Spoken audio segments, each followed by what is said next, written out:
Ali bomo šli še na en referendum? Treba je vlagati v ljudi, ne v obrambo, tako najmanjša koalicijska stranka Levica, ki je vložila predlog za razpis posvetovalnega referenduma o dvigu obrambnih izdatkov.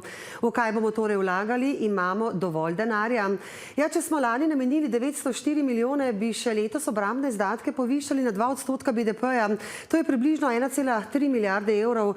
Do leta 2030 pa postopno na 3% BDP-ja, to je približno 2 milijarde evrov.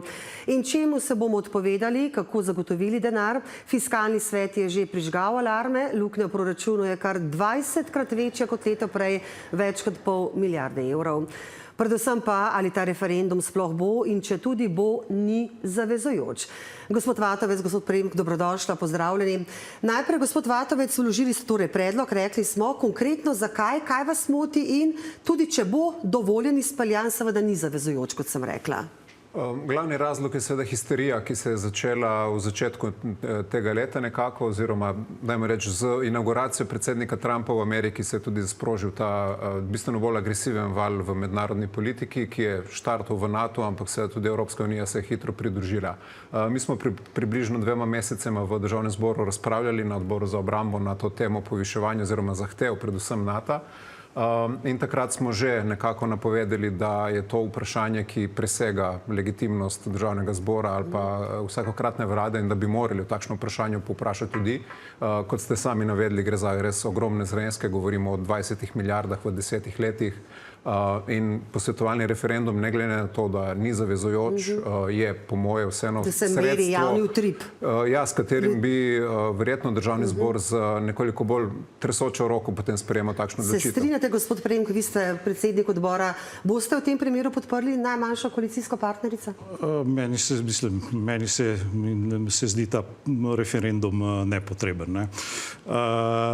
Glejte, mi izdatke za obrambo povečujemo že zadnjih 10 let, pa jih še nismo povečevali. Zdaj smo to začeli končno povečevati, ker področje obrambe, pa tudi varnostne zaščite je bilo desetletja ali več zanemarjeno. In tudi nam seveda ni pogodu ta histerija s povečevanjem v nedogled, s povečevanjem na 5%, ampak zato je pač vlada pripravila ta načrt, da se bo povečalo leto za 2%, do leta 30 za 3%, ker to v bistvu lahko še proračun nekako zdrži, tudi z prerazporeditvami znotraj. Torej ne bi se odrekali stanovanjem, socialni podpori in tako naprej? Če je v okviru 3% se ne bo treba ničesar. Gospod Vatovec, kaj pravite na te argumente?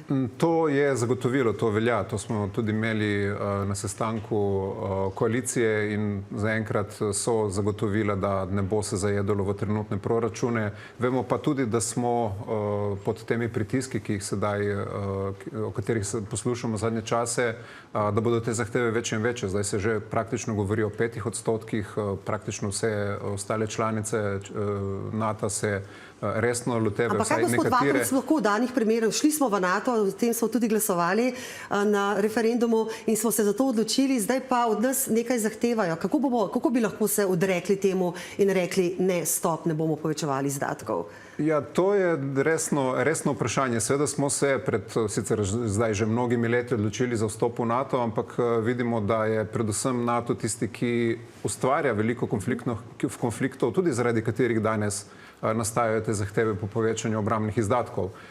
Jaz mislim, da bi lahko kot neka majhna država, tudi članica NATO, lahko znašli v tem okolju tudi na tak način, da bi seveda morali zagovarjati neko proporcionalnost ali pa nekaj takega. Ena majhna država ne more dajati enakega odstotka BDP-ja kot neko večje gospodarstvo. Zato je bila danes potrjena ta resolucija, ki govori o 3% in Slovenija bo pri 3% tudi ustrajala.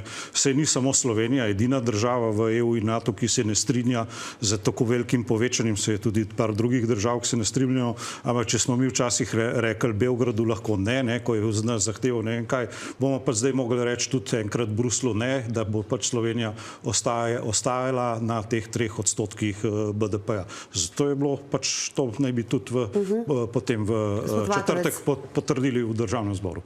Gospod Vatovec, kaj pa ta vaša teza o nevtralnosti? Jaz mislim, da je to še vedno veljavna teza. Trenutno, ne glede na vso histerijo, še enkrat poudarjam, mislim, da ni utemeljenih tudi vojaških razlogov, da bi se počutili kot država ogroženi. Ne strani naših sosed, kaj šele kakšnih držav izven zavezništev. Pa se vam zdi Evropske dober unije ali argument Nata. ta dvojna uporaba, da ne bi dajali eksplicitno ta denar za orožje kot tako, ampak dvojna uporaba, obrambna industrija, bolnišnice in tako naprej? Kar se tiče dvojne uporabe, sem že večkrat javno izpostavil, da s tem nimam težav. Če to pomeni izgradnjo bolnic, ki bodo namenjene državljankam in državljanom, se pravi tudi civilistom, ne samo vojaškim osebam, in vso ostalo infrastrukturo, tu ni težav. Vemo pa tudi, da je nomenklatura NATO zelo specifična in vprašanje, če bi takšen način šel skozi. Poudarjam pa, in to mislim, da je pomembno, da vseeno govorimo o 3% BDP-ja, ki bodo šli vsaj v enem resnem delu tudi za orožje in temu seveda pač na to ne moremo pristajati. Tudi orožje? Seveda bo šlo tudi v orožje, ampak v orožje, ki je že zdaj v postopku nabave. Kaj dosti več orožje se pa zaradi povečevanja BDP-ja ne bo kupovalo, ker ga Slovenska vojska enostavno ne potrebuje več, kot ga že nabavlja. In kot je rečeno, ne bo pa vsekakor ne bo šlo pa vse za orožje. Je bilo že rečeno, to bojo sredstva za dvojne namene, za infrastrukturno, bolnišnice, za kibernetsko varnost, za zaščito, tako da to bo... Še eno podvprašanje, oprostite, gospod Vatovic je prej omenil, da bo vseeno malce, če bomo šli seveda na ta referendum, če bo potrjen, če bomo sploh šli, ni zavezujoč, je posvetovalni. Pa bo potem to za politiko vsaj deloma zavezujoče, da upošteva izid na referendumu, če bo do njega prišlo? Politika že tako mora delati v dobrobit državljanov. Ravno zato sprašujem. Ja, torej boste upoštevali posvetovalni referendum.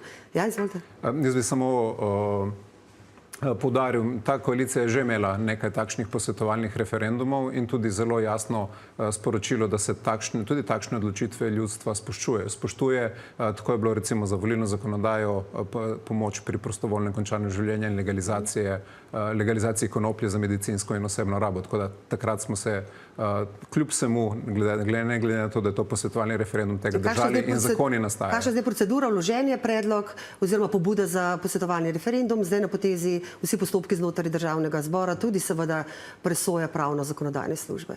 Ja, zagotovo. Pač to bo moral obravnavati najprej odbor za obrambo in potem seveda še državni zbor kot celota in potem bomo videli, kakšen bo rezultat. Verjamete, da gremo na referendum o obrambnih izdatkih? Glede na vprašanje tudi na vse. Jaz sem že povedal, da se meni zdi referendum nepotreben. Hvala lepa obima. Hvala. Hvala.